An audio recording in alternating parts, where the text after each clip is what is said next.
शेतकरी मंडळी हो नमस्कार. आज आपण बघणार आहोत कोणकोणत्या भागामध्ये जोरदार किंवा मध्यम स्वरूपाचा पाऊस असणार आहे आणि उन्हाचं प्रमाण देखील किती असणार आहे, वारा देखील किती प्रमाणात असणार आहे. आजच्या व्हिडिओतून आपण सविस्तर जाणून घेऊया. तर आपण कोणत्या जिल्ह्यातून कोणत्या भागातून आपले व्हिडिओ पाहत आहात हे कमेंट करायला विसरू नका. तर सुरुवात करूया. आज वार आहे सोमवार आणि तारीख आहे 27. तर कोणकोणत्या भागामध्ये जोरदार किंवा मध्यम स्वरूपाचा पाऊस आज, उद्या, पुढील 5 दिवस पडू शकतो, आजच्या व्हिडिओतून जाणून घेऊया. तर आपण थोडंसं आता इथे जर परिसर बघितला, कणकवली, सावंतवाडी आणि पणजी हा जर परिसर बघितला आपण, तर इथे 6च्या दरम्यान ढगाळ वातावरण असू शकतं. त्याचबरोबर थोडंसं आपण पुढे जाऊया. आपण जर 6 नंतर जर बघितलं, तर येथे हलक्या स्वरूपात पाऊस पडण्याची चिन्ह दिसत आहे. सावंतवाडी, कणकवली हा परिसर आपण बघू शकतो. कोल्हापूरचा हा संपूर्ण पट्टा, त्याचबरोबर निपाणी, त्याचबरोबर ईश्वरपूर आणि त्यानंतर लाजा हा जर परिसर जर आपण बघितला, तर इथे हलक्या स्वरूपाचा पाऊस पडण्याची चिन्ह दिसत आहे.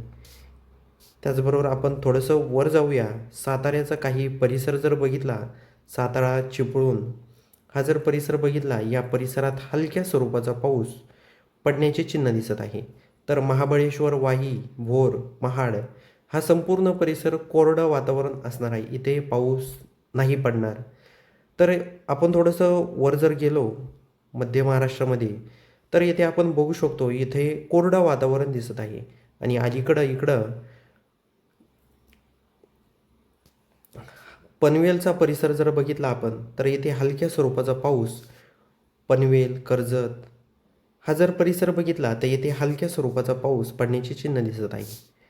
त्यानंतर थोडंसं आपण मध्य महाराष्ट्रामध्ये नाशिकचा परिसर बघूया.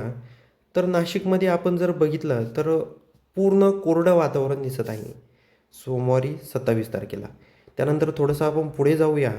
मंगळवारी 28 तारीख आहे आणि 28 तारखेला आपण बघूया की वातावरण कशा पद्धतीनं वातावरणामध्ये बदल होतोय. मध्य महाराष्ट्रामध्येच आपण अहिल्यानगरचा परिसर बघूया. तर अहिल्यानगरचा परिसरात देखील कोरडं वातावरण दिसत आहे. संध्याकाळी 6पर्यंतचा हा हवामान अंदाज आहे. थोडंसं आपण बघूया पुढे, तर येथे पूर्णपणे कोरडं वातावरण असणार आहे. हा शेतकऱ्यांसाठी अत्यंत तातडीचा आणि मोठा हवामान अंदाजाचा व्हिडिओ आहे. त्यामुळं शेतकरी मंडळी हो, नक्की आपल्या चॅनलला सबस्क्राईब करायला विसरू नका. तर इथे नाशिकचा आपण जर परिसर बघितला, नाशिक, सिन्नर, अकोले हा जर परिसर बघितला, तर येथे देखील कोरडं वातावरण दिसत आहे. खाली जुन्नर, कर्जत, लोणावळा, पुणे, माणगाव, महाड, महाबळेश्वर, भोर, वाई, सातारा, चिपळूण या परिसरात देखील कोरडं वातावरण असणार आहे. इथे पाऊस न पडण्याची चिन्ह दिसत आहे. पण इकडे खाली जर आपण बघितलं, कोल्हापूरचा परिसर, निपाणी, सावंतवाडी, कणकवली, बेलगाव, तर या भागात मध्यम स्वरूपाचा पाऊस असणार आहे किंवा ढगाळ वातावरण देखील असू शकतं मंगळवारी संध्याकाळी. त्यानंतर बुधवारी 29 तारीख आहे आणि 29 तारखेला दिवसभराचा हा हवामान अंदाज आपण सविस्तर बघूया. तर येथे दुपारी जर आपण बघितलं, दुपारी 1 वाजता बुधवारी 29 तारखेला, तर बेलगावमध्ये देखील मध्यम स्वरूपाचा पाऊस पडण्याचे चिन्ह दिसत आहे. आपण इथे बघू शकतो बेलगाव, सावंतवाडी, कणकवली, निपाणी, पणजी हा परिसर जर बघितला, तर इकडे समुद्र किनारपट्टी आहे आणि त्यामुळे इथे हलक्या स्वरूपाचा किंवा ढगाळ वातावरण असू शकतं. आणि त्यानंतर बुधवारी 29 तारखेलाच आपण संध्याकाळी बघूया, तर इथे कोरडं वातावरण दिसत आहे. बेलगाव, निपाणी, कोल्हापूर दुपारी 1 वाजता इथे मध्यम स्वरूपाचा पाऊस पडण्याचे चिन्ह दिसत आहे. आणि त्यानंतरच आपण संध्याकाळी 6 वाजता जर बघितलं, तर हवामानामध्ये अचानक बदल होताना दिसत आहे. हा शेतकऱ्यांसाठी अत्यंत मोठा आणि आपण अहिल्यानगरमध्ये बघूया मध्य महाराष्ट्र. इथे जर बघितलं आपण, तर कोरडं वातावरण दिसत आहे. अकोले, त्याचबरोबर नाशिक, इकडं मनमाड, मालेगाव, चाळीसगाव, छत्रपती संभाजीनगर, जालना हा परिसर बघितला आपण, बीड, तर इथे कोरडं वातावरण असणार आहे. त्यानंतर आपण गुरुवारी 30 तारखेचा हवामान अंदाज बघूया. वातावरणामध्ये काही सांगता येत नाही. पुढे जाऊन जशी तारीख बदलते तसं वातावरणामध्ये देखील बदल होत असतो. त्यामुळे व्हिडिओ शेवटपर्यंत पहा, तरच तुम्हाला समजेल की कोणत्या भागामध्ये पाऊस पडू शकतो किंवा ढगाळ वातावरण असू शकतं. तर येथे आपण 30 तारखेला संध्याकाळी 6च्या दरम्यान बघूया. 30 तारखेला देखील महाराष्ट्राच्या अनेक भागांमध्ये कोरडं वातावरण आहे. त्यामुळे घाबरण्याची काही काळजी नाही. शेतकऱ्यांसाठी हा अत्यंत तातडीचा आणि मोठा मेसेज आहे.